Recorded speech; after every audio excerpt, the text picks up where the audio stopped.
You know, from the coffee you grab in the morning to the show you binge watch at night, you're making hundreds of choices every single day. And you probably feel like you're in the driver's seat for all of them, right? Well, today, we're going to pull back the curtain on the hidden architects behind your decisions. And trust me, you might be a little shocked to find out who's really pulling the strings. You know, this quote right here, it just hits the nail on the head. It gets at this myth that a lot of us believe, especially those of us who think we're super rational. It's this idea of, hey, I'm smart, I understand logic, so all that marketing stuff, it doesn't work on me. But yeah, as we're about to find out, that's just not how our brains are wired. Not at all. So that really leads us to the big question for today, the one we're going to try to unpack. When you pick one thing over another, is that decision truly yours? I mean, 100% your own free will? Or is there something else going on behind the scenes? All right, let's put this whole idea to the test. And we're going to use a super simple, really familiar scenario, something I guarantee you've run into before. This little thing called the popcorn trick is the perfect example of just how easily our choices can be guided, sometimes right under our very noses.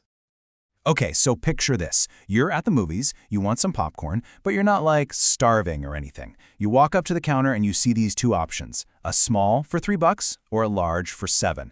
Now what do? Most of us, feeling kind of thrifty, would probably just go for the small, right? Seems logical.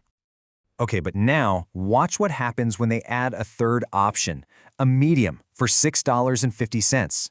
All of a sudden, your brain just goes, whoa, wait a second. That $7 large looks like an amazing deal. I mean, it's only 50 cents more for a whole lot more popcorn. And boom, just like that, you've been gently nudged into buying the large, which, of course, is exactly what they wanted you to do from the start.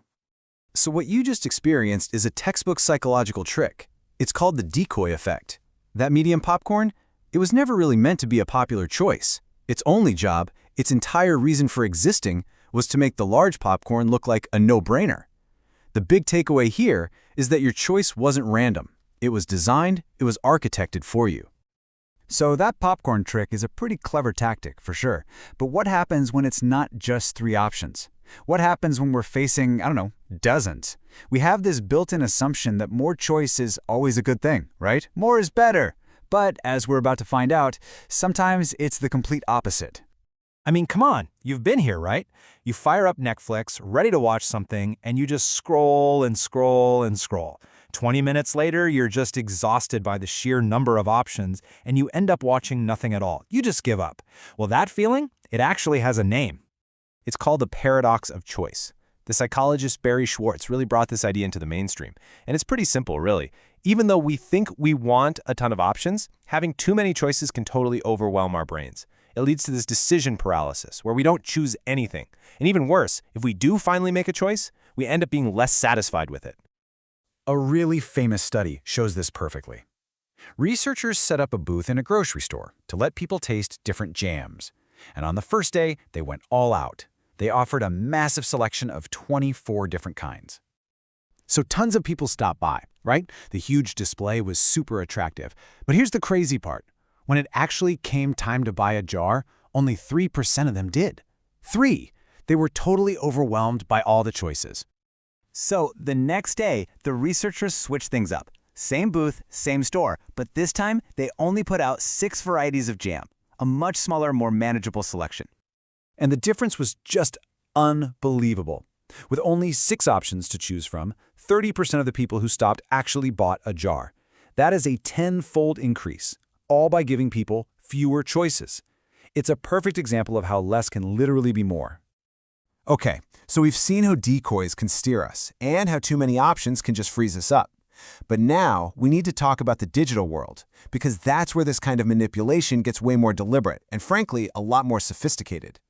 These are what we call dark patterns. Basically, they are intentionally confusing designs in websites and apps that trick you into doing things you didn't want to do. Like buying something extra or signing up for a newsletter. They're built to exploit our mental shortcuts to push us toward a choice that helps the company, not us. Oh, and you have absolutely seen these in the wild, I guarantee it. Ever try to cancel subscription and it feels like you're running through a digital labyrinth? That's a dark pattern. What about that little checkbox that's already checked for you, signing you up for a lifetime of spam emails? Yep, another one. Or when hidden fees magically appear right at the very last second of checkout. All of these things, the confusing double negative questions, the hidden fine print, they're all designed to frustrate you and wear you down until you just give up. So when you start putting all this together, the decoys, the choice paralysis, these sneaky dark patterns, it really makes you stop and think, doesn't it? How many of the decisions we make every day are really ours, and how many are just us reacting to a set of perfectly designed cues? And this leads to a way bigger, almost philosophical question.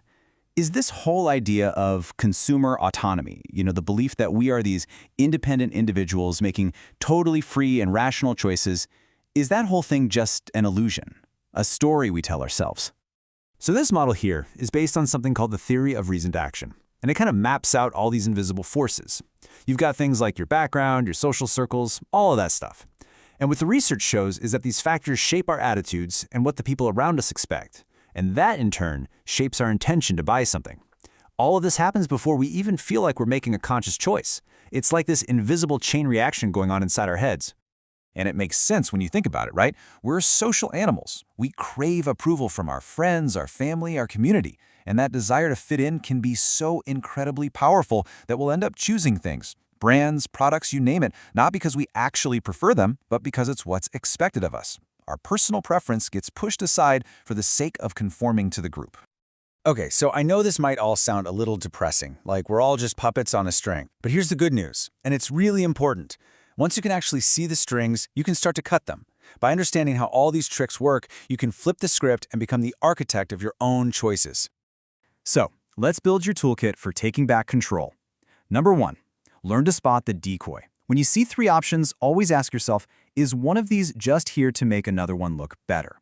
Number 2, limit your own options. If you're stuck scrolling Netflix, decide on a genre before you even start. Drastically narrows it down. 3, embrace the idea of good enough. You don't always need the absolute best. And finally, number 4, recognize those dark patterns. Get good at spotting when a website is trying to trick you. And that third point, the one about embracing good enough, it's so huge, and it's backed by a ton of research. They found that people who are satisficers, that is, people who just choose the first option that meets their basic criteria, are consistently happier with their choices. They feel way less regret than maximizers, who are the people that need to research every single option to find the absolute perfect one. That endless search for perfect can honestly just make you miserable. Look, at the end of the day, the world is full of people trying to be the architect of your choices. They're all competing for your attention and your money. But now, you have the knowledge. You have the power. The next time you're about to make a choice, you'll be able to see that hidden architecture behind it. So the only real question left is, who's going to be the architect? Them or you?